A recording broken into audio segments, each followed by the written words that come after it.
이것은 확실히 세상입니다. 가장 위험한 다이빙 동굴, 역사상 가장 깊은 신체 회복 사건이기도 합니다. 구조대도 갇혀서 살아남을 수 없었다. 구조대에 카메라가 인양될 때까지, 그리고 나서 모든 사람들은 동굴에서 무슨 일이 일어나고 있는지 알았습니다. 악명 높은 부시맨 동굴 사건.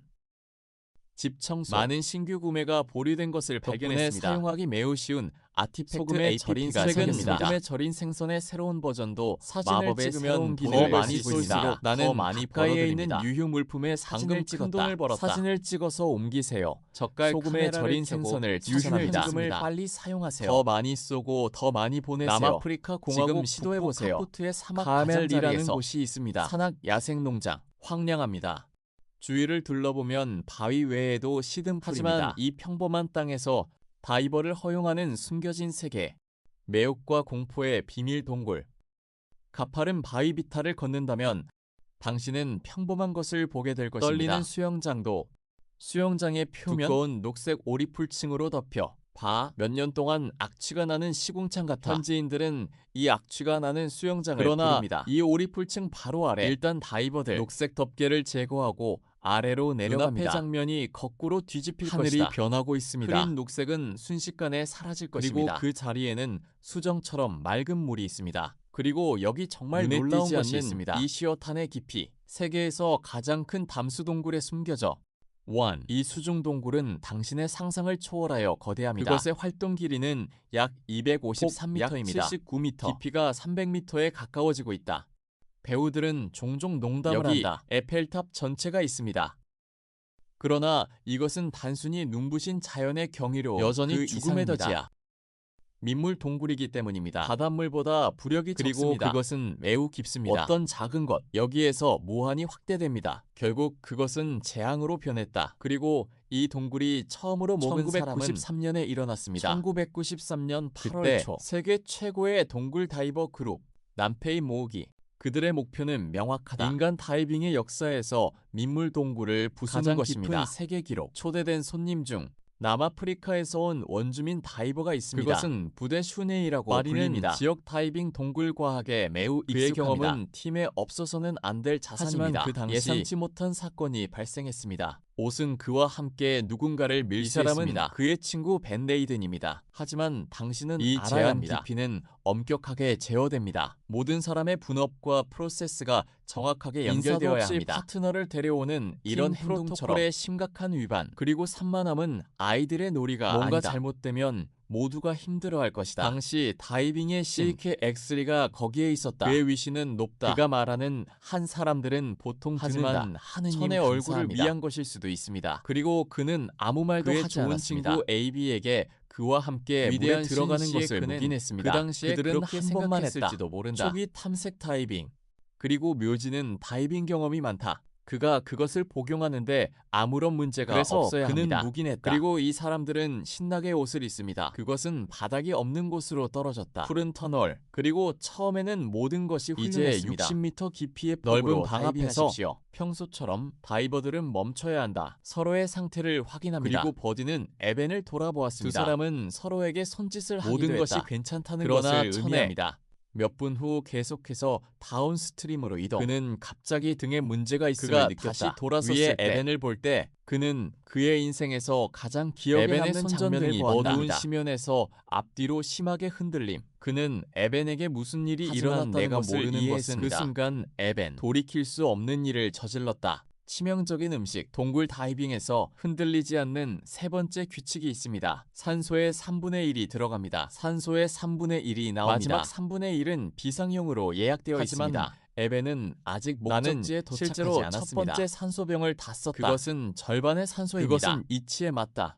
예비 산소 실린더의 레귤레이터를 그게 다야 합니다. 하지만 이건 책이야. 출시 전 장비의 부주의한 검사로 인해 예비 산소 실린더용 레귤레이터 단단히 고정되지 않음. 패닉 속에서 뒤로 미끄러져 그리고 산소 실린더의 스트랩에 한동안 갇혔습니다. 전혀 당길 수 없습니다. 그래서 이 극도로 깊은 물에서 고압 및 저온 환경, 에벤은 완전히 망연자실합니다. 그의 원시적인 탈출 본능을 촉발시켰다. 그는 수면 위로 곧장 올라가고 싶었습니다. 하지만 이것은 동굴입니다. 출구는 바로 위에 있지 않습니다. 하지만 구불구불한 터널의 끝에서 그래서 이벤은 맹목적으로 서두르는 과정에 있었습니다. 그것들의 정면으로 뛰어들어 막다른 골목에 바위 틈새 내부 그를 찾기 위해 많은 노력을 했을 때 에벤은 움직임을 멈추고 고군분투하는 것을 멈췄습니다. 포기하지 않았습니다. 친구의 시체를 가능한 한 빨리 표면으로 돌아가기 위해 고군분투. 주변 사람들도 즉시 에벤에 대한 조치를 취했습니다. 90분. 하지만 결국 그것은 그의 생명을 구하지 못했다. 평생의 후회에 대한 하나의 충동. 하지만 이지스의 그 미친 도전자들을 막지 못했다. 반대로 무스맨 레인의 정복불능은 자석과 같습니다. 계속 죽어가는 최고의 다이버들을 끌어들이기. 이 중 하나, 누노 고메스라는 다이버가 있었습니다. 1981년 이 활기찬 곳을 처음 방문한 이후 이곳에 완전히 매료되었다. 그것은 1993년이었습니다. 위대한 신사의 그는 여기에서 263m의 그리고 노르노의 시대를 설정했습니다.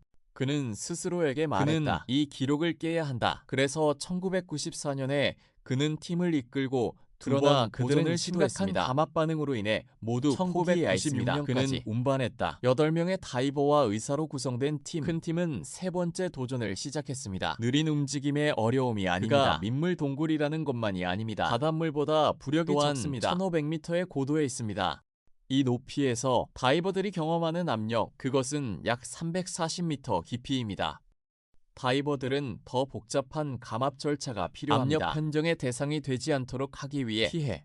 그리고 이 다이빙은 누노를 위한 것입니다.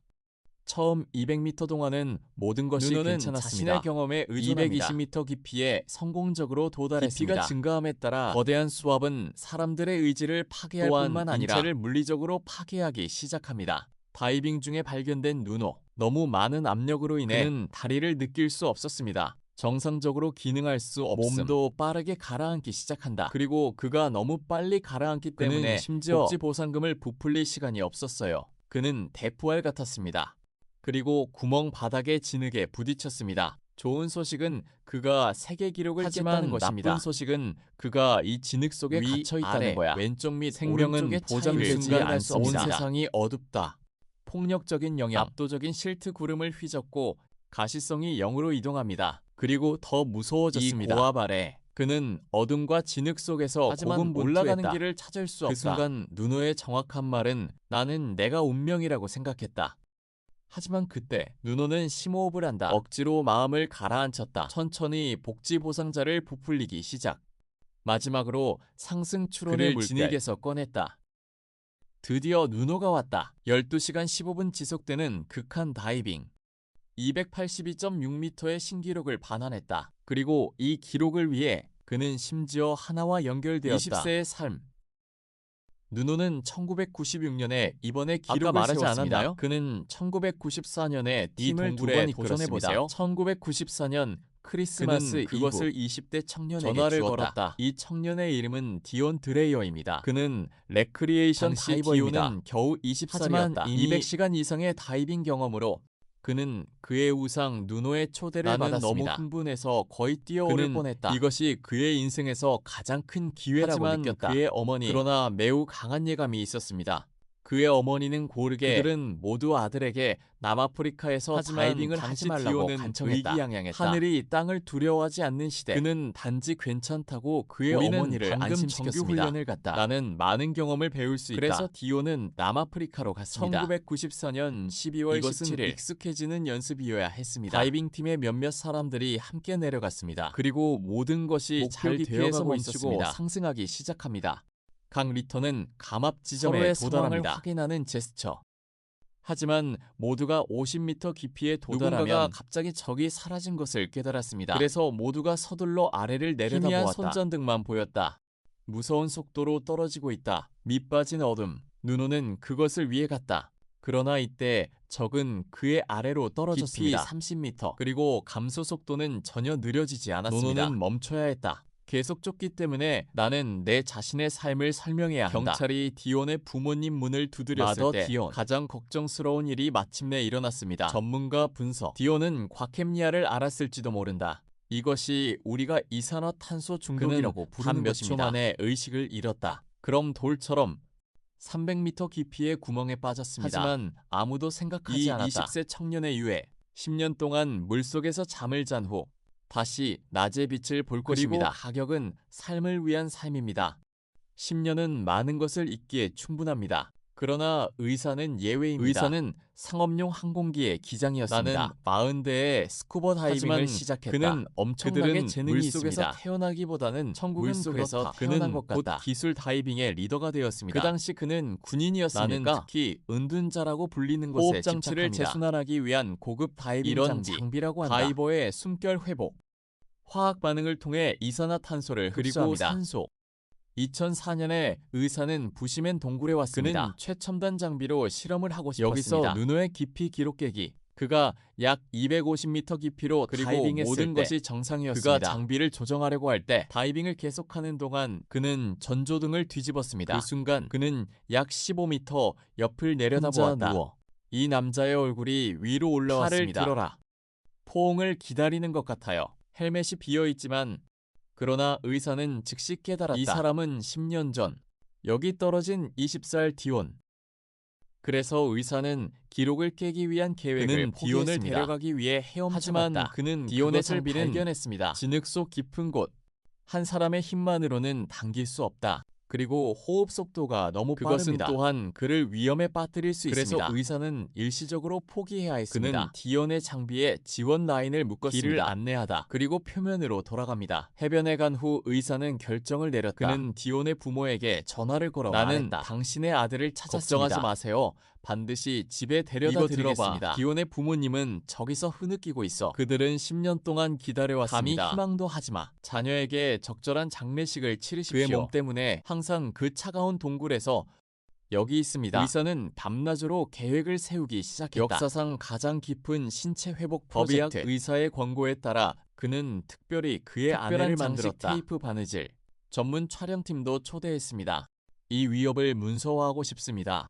그의 친구이자 다이빙 파트너인 셰리 이 작업 중에도 심도 있는 지원이 제공되었습니다. 모든 수중 장면은 그 자리에서 촬영되었습니다. 또한 그의 헬멧에 비디오 카메라를 달았습니다. 이 카메라로 모두 포착되었습니다. 2005년 1월 8일 오전 6시 13분 모든 것이 준비된 후 의사는 마지막으로 물에 뛰어들었다. 그의 계획은 15분 안에 동굴 바닥으로 잠수하는 것이다. 시체를 봉쇄합니다. 그런 다음 가이드 로프로 당깁니다. 마침내 그 자신이 성장하기 시작했다. 가만 및 상승. 의사가 다이빙하는 동안 딜런의 부모님도 해안에 계십니다. 그들은 그들에게 압력을 가하고 싶지 않았습니다. 그들은 거기에 있어야 한다고 느낍니다. 의사가 다이빙한 지 13분 만에 그리고 그의 다이빙 파트너인 폰드가 쓰러집니다. 그는 221m에서 의사를 기다릴 것이다. 설탕이 지정된 깊이에 도달하면 그는 아래의 빛이 움직이지 않는다는 것을 알아차렸습니다. 그것은 더 이상은 아래에서 거품이 올라오지 않는다는 것을 발견했습니다. 사람이 숨을 쉬고 있다면 거품이 근원이어야 합니다. 그냥 계속 떠오르죠. 그래서 설탕은 규정을 무시한다. 미쳐가기 시작. 하지만 그는 멀리 헤엄치지 않았다. 소리를 들었다. 높은 수압 때문에 그는